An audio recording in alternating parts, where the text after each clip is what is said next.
Audio Jungle.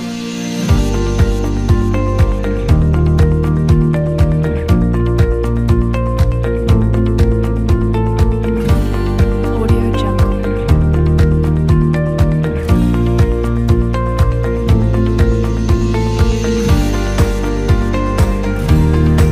Audio Jungle.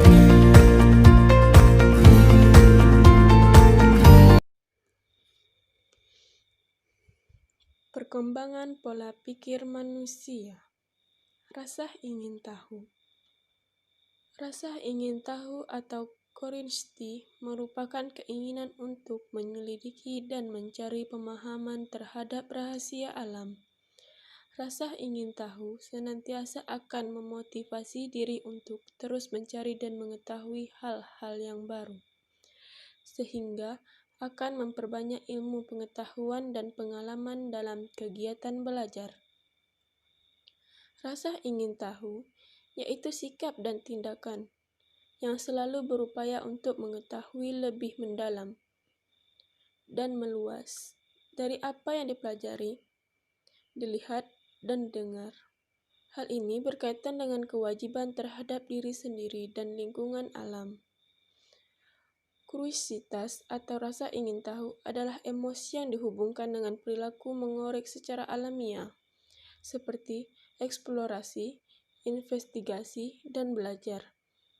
Karakter individu secara psikologis dimaknai sebagai hasil keterpaduan dari 4 bagian, yakni olah hati, olah pikir, dan olahraga, pola rasa, dan karsa.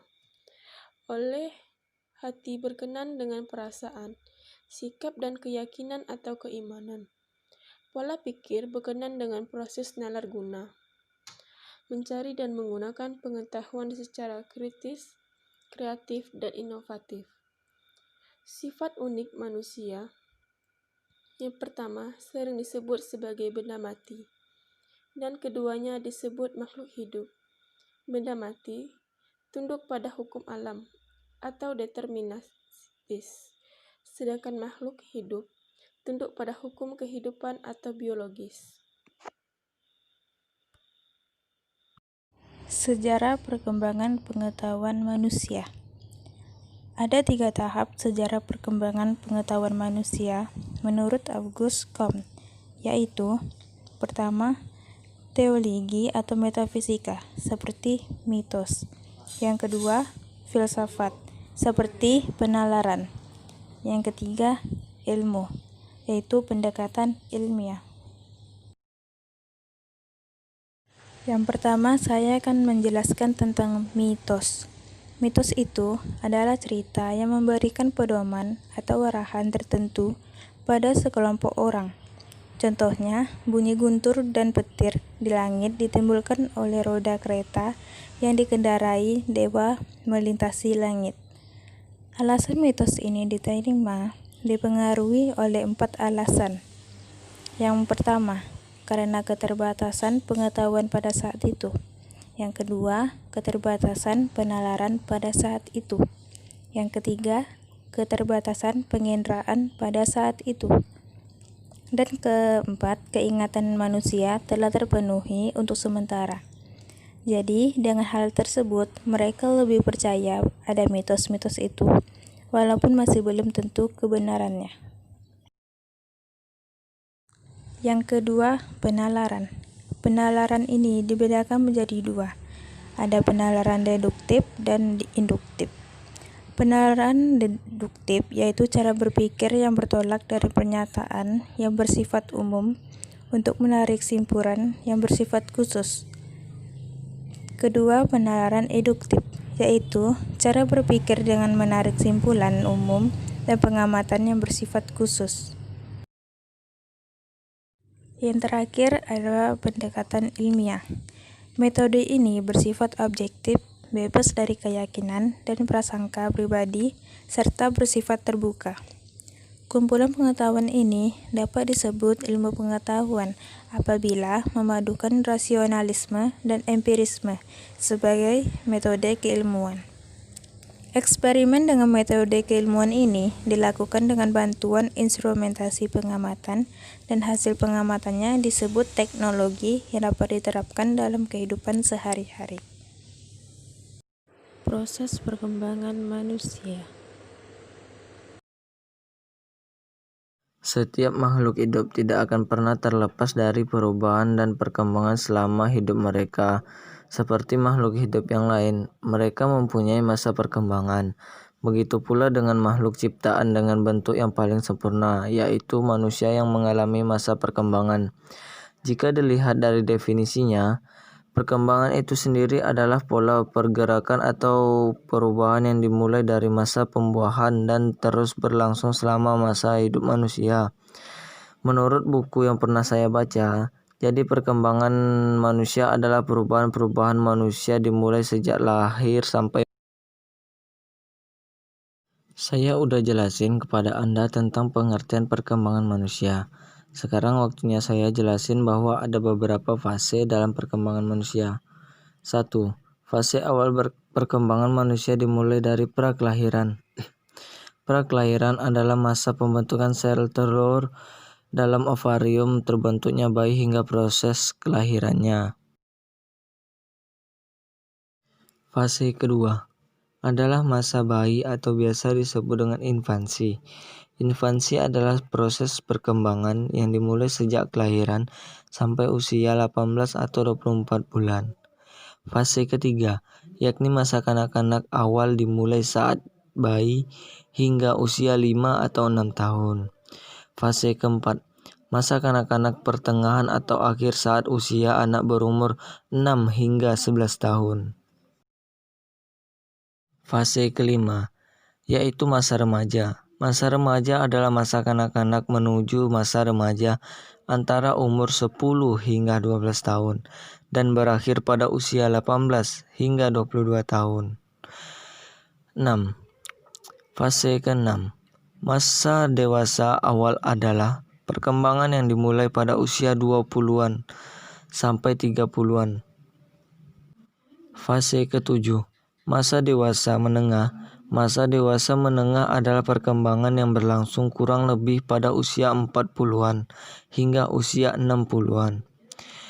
Fase ke-8 adalah fase yang terakhir dalam perkembangan manusia dimulai pada usia 60-an hingga kematian.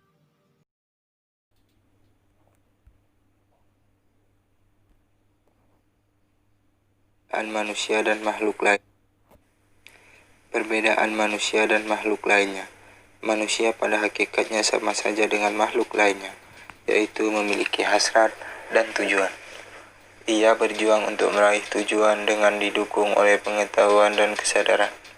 Perbedaan di antara keduanya terletak pada dimensi pengetahuan, kesadaran, dan keunggulan yang dimiliki manusia dibanding dengan makhluk lain.